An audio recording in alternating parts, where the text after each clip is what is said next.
Alrighty, today we're going to start talking about functions.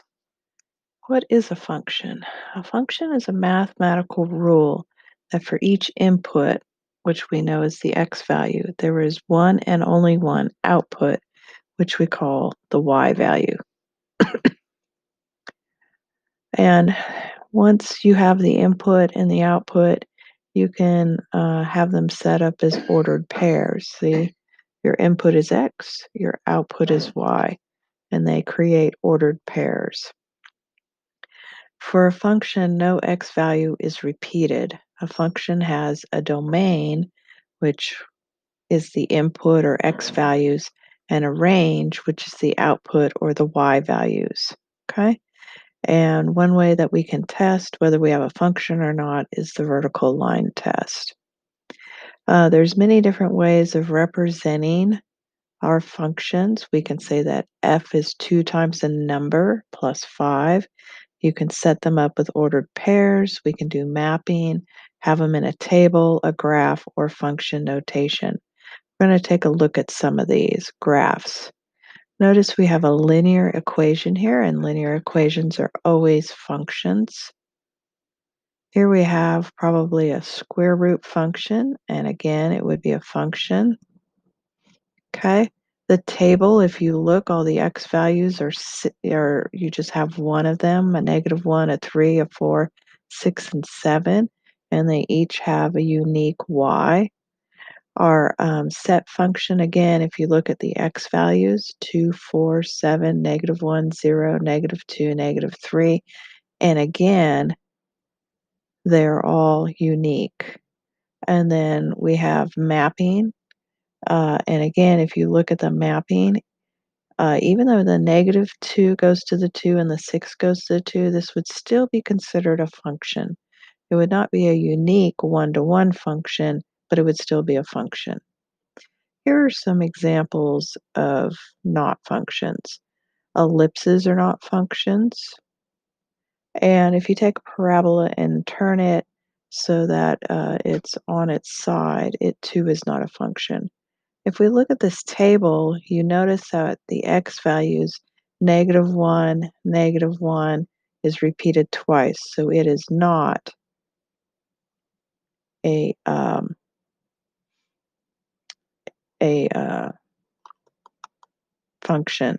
Again, if you look at the sets, you'll notice that the 1 repeats for an x value of 1.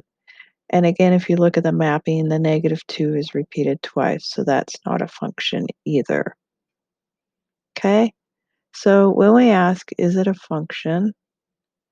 If we look at number 1, you have to ask, do you have any inputs, any x values that are repeating? And we do. It's 2. So that is not a function. If we look at the second set notation, you can see that none of the x values repeat, so it is a function. Number 3 is a mapping, and if you look at it, you can see that the 4 repeats twice, so it's not a function. If we look at number 4 in the table, it too is not a function because the 3's repeat.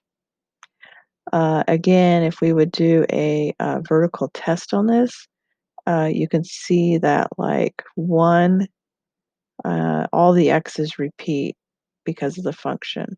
However, in number 6, none of the x's repeat, so it's a function. In a function, we talk about domain and range. Domain is a set of all possible inputs or x values that a function has. To find the domain of the graph, we look at the x-axis of the graph. The range is a set of all possible outputs or y values, and so to find the range of the graph, we look at the y-axis of the graph. Determining the domain and range symbols, remember that an open circle is exclusive. In other words, that value is not part of the solutions, while a closed circle is inclusive and it is part of the solutions. And we can represent exclusive or the open circle with parentheses, and inclusive or a closed circle is represented by brackets. Let's take a look at some examples. So here we have a linear graph that's going between x equals -3 all the way over to x equals 4. Notice we have an open circle though at the -3. So the domain for x would go between -3, but it was an open circle, so it's not included, and to 4, which is a closed circle, so it is included. The range goes from -4 uh, for our y value, and that is included because it's in the closed circle, up to 2. But again, the 2 is with the open circle.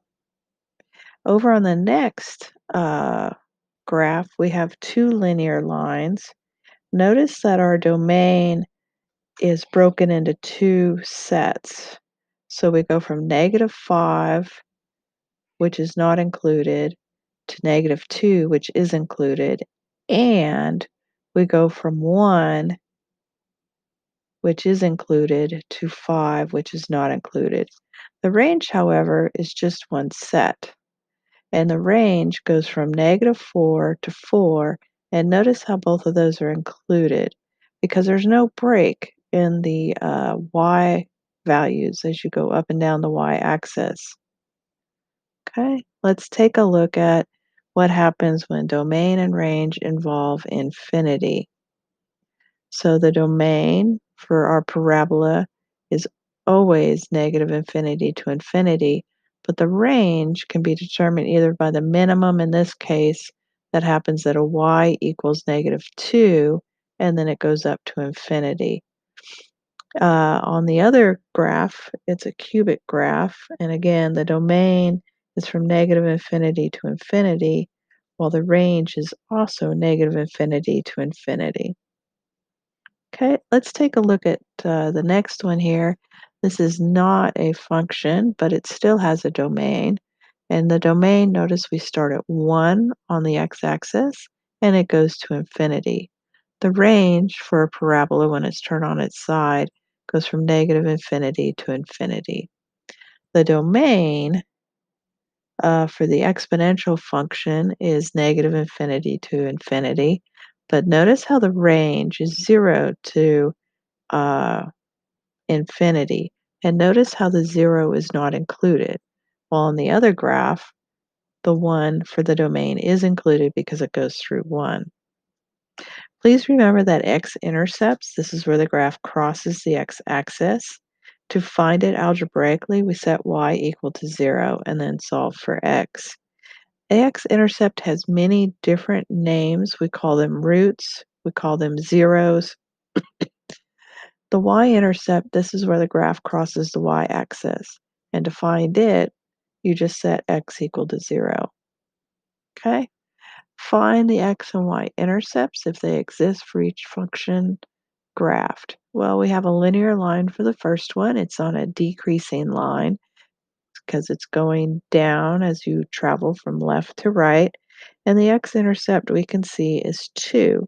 We can also uh, represent this as an ordered pair 2, 0. The y-intercept is y equals 4, and again, we can represent this as the ordered pair 0, 4.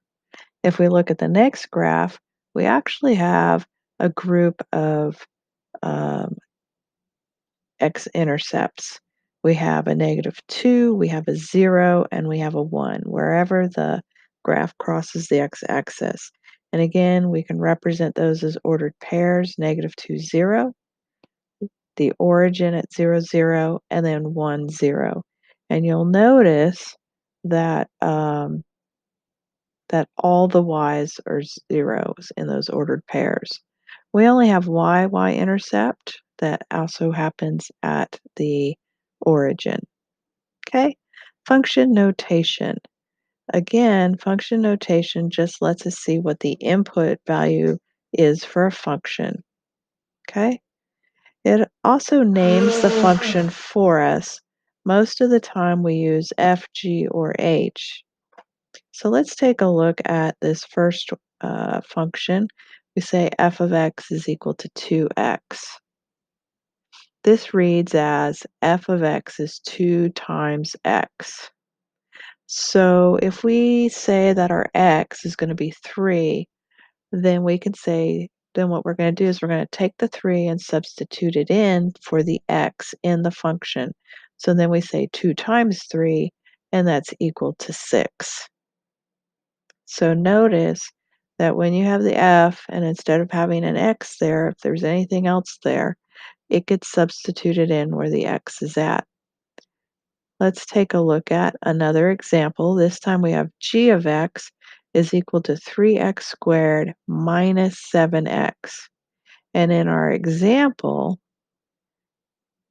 we're going to substitute in a -1.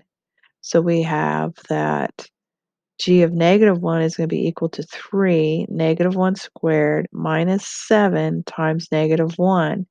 So all the negatives go away, and we're going to get 3 plus 7, which is equal to 10.